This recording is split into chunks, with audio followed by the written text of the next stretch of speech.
ہمارے حضرت رحمۃ اللہ علیہ فرماتے تھے کہ قرآن مجید کی آیت ہے سلام علی نوح فی العالمین. جو بندہ رات کے وقت اس آیت کو پڑھ لے تو اللہ تعالیٰ اس کو موذی چیزوں سے محفوظ فرما لیتے ہیں.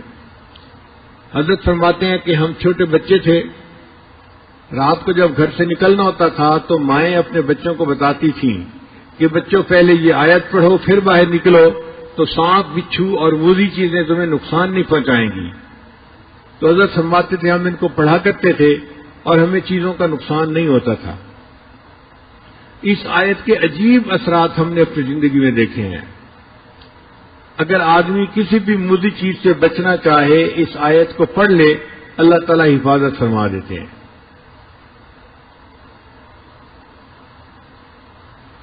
ہمیں سفر میں کئی مرتبہ مشکل پیش آتی ہے.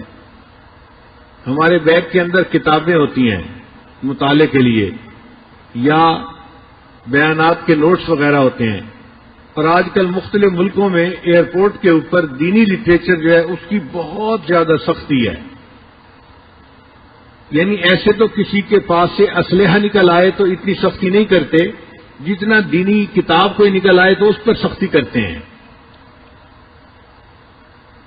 ایک مرتبہ دبئی ایئرپورٹ پر میرا چھوٹا بیگ تھا ہینڈ کیری جس کو کہتے ہیں، اس میں بیانات کے پیپر تھے.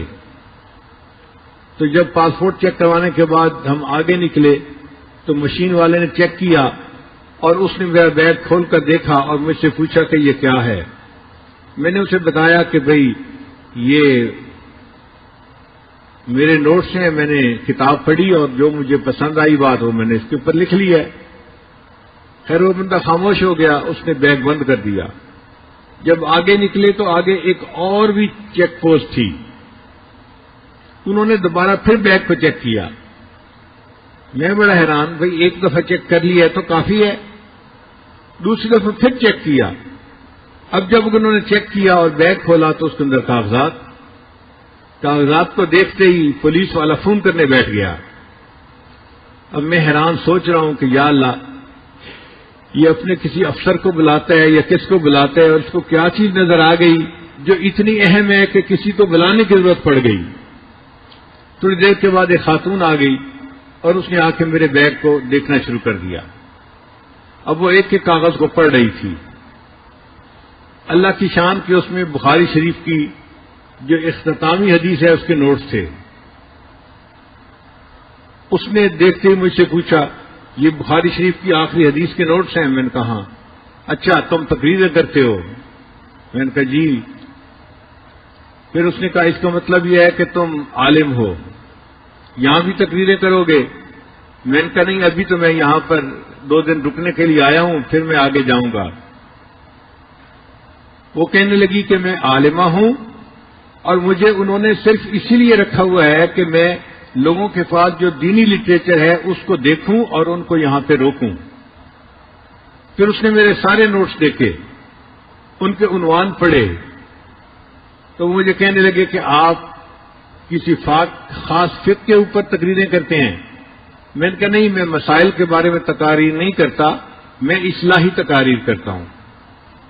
تو اللہ نے اس کے دل میں نرمی ڈال دی.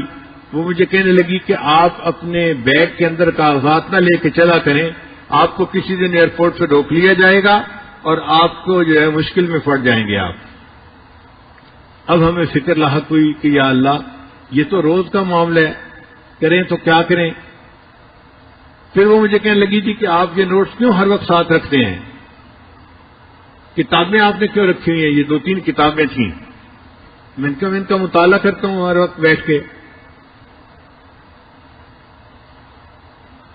پھر وہ حیران ہو کے پوچھ لگی کہ آپ کتابیں پڑھتے رہتے ہیں؟